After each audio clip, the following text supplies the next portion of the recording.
Na-imagine ho yata si Ann Curtis, mga kababayan, no? Na-imagine, hindi yata, sinabi niya naman talaga eh. Ang sabi niya talaga eh, nung nandoon ako sa Shangri-La, nakita ko si Ann Curtis, pagkaganda-ganda, di ba? Oh, tapos nag-init. Nag-init si Bong Suntay, mga kababayan. Pero meron siyang interview.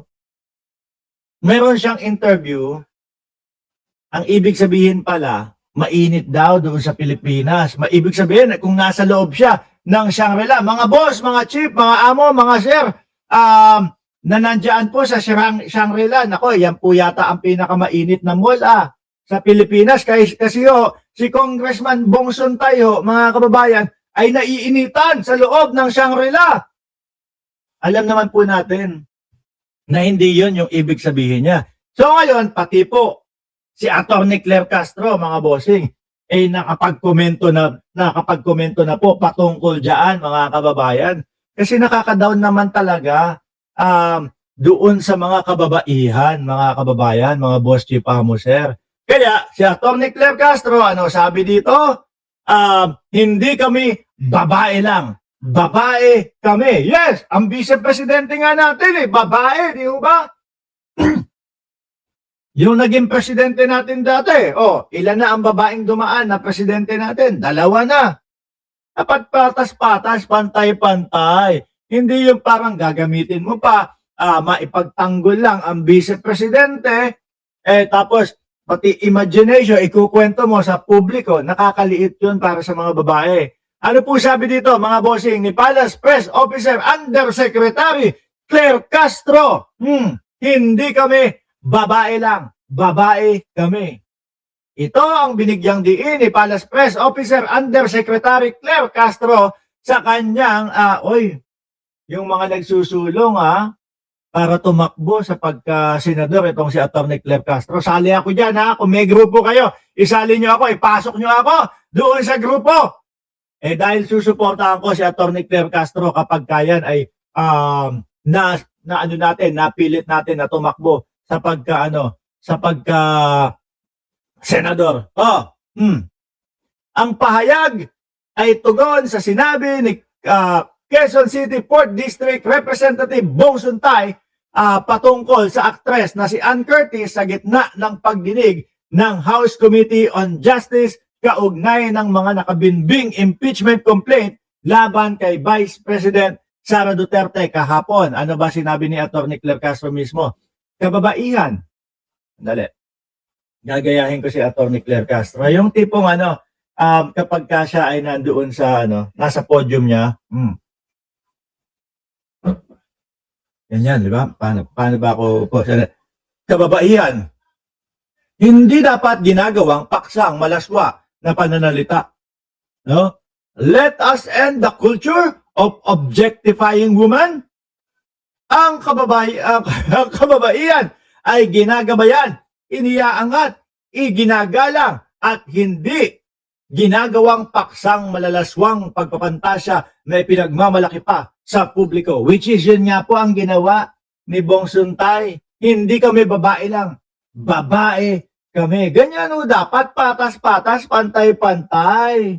No? Kaya lang, ang nakakalungkot mga boss chief amo sir, congressman, halal ng bayan, tapos makikita mo, para lang maipagtanggol ang vice-presidente, pati yung imahinasyon. Di ba? Pati yung imahinasyon, gagamitin para magkaroon siya ng paghahalintulad, mga bossing, na mababaw lang yung mga sinasabi at hindi dapat siniseryoso yung mga binitawang mga banta ng vice-presidente. Yan naman po talaga ang pakay nila dyan. Kaso, umalma ang mamamayang Pilipino. Pati yung mga DDS, nahiyang ipagtanggol si Suntay, mga kababayan. Bakit? Biruin nyo, mga kababayan, no? Yung mga ta-artists, ayan, pumapalag. Diba? Yung mga ta-artists pumapalag, Atty. Claire Castro pumapalag, at yung iba pa Di ba? Pati nga po si Mayor Joy Belmonte, mga kababayan eh. Ano sabi? Sinusulong niya o tinutulak niya na si Bong Suntay ay humingi ng paumanhin o patawad dito sa ginawa niyang nag-iinit. Sabi ni Hernando Francisco, sira ulo yan si Suntay eh. O, hindi ako may sabi niyan ha.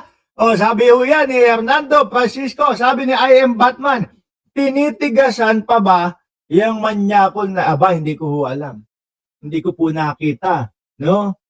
Si Ma'am Janelle Van der Herst, shout out daw sa mga beautiful people, kagaya niya. O, di ba? At nagagalit po si Chai Chair, mga kababayan, mag-like daw tayo, mga kapatid. Maraming salamat. Sabi ni Romel, tabangay, manyakis pala yan, si Bong Suntay. Hindi naman ho kasi natin talaga, hindi po natin maiiwasang magkomento, mga kababayan, ng ganon. Dahil yun po yung mga nakita natin. At kahit na po, anong paikot-ikot, anong pa ligoy-ligoy ni Boss Bong Suntay, ang ending po, sinabi niya, talaga yun. At yung sinasabi niya ho, mga kababayan, na ano lang naman yun, imaginary situation. Wala hong naniniwala. Ulti ho, yung mga reporter o yung mga mamamahayag na nag-i-interview sa kanya, hindi ho naniniwala. Diba? Mahirap. Kahit anong lusot ho, mga bossing, mahirap ang ilusot si Bong Suntay. Kaya, alam niyo po, mga kababayan, ang the best dyan, talagang humingi na lang ho ng tawad, humingi na lang ho ng paumanhin eh. No? Humingi na lang ng dispensa. Kaya lang, mahirap ho yata, mga bossing. Mahirap po yata sa mga DDS yung hihingi ng dispensa. Kung maalala nyo, yung sila Rodante Marcoleta at yung iba pang mga DDS, sinabi na nila kahapon, pagka napansin ng publiko ng mamamayang Pilipino ngayon at hindi nagustuhan, binas sila ng mamamayang Pilipino. Aba, kahit sinabi nila ngayon kahit sinabi nila kahapon at tapos alam nilang recorded yun, wala, ipagpipilitan pa din ho, mga kababayan, na hindi nila sinabi yun. Si Marcoleta, di ba? Si Marcoleta, number 1 ho yan, mga kababayan. Number 1 na example isama mo na ang dating Pangulong Duterte at isama mo na din si Baste. Tatlo sila. No? Isama mo na din ang Vice Presidente. Lahat sila. No? Lahat sila. Na yung tipo bang, may sinabi nung isang araw lang o kahapon lang, tapos kapag napansin ng mamamayang Pilipino, nagalit sa kanila, binas, kinabukasan sasabihin, hindi ko po sinabi yan. Hindi po ganyan yung sinabi ko.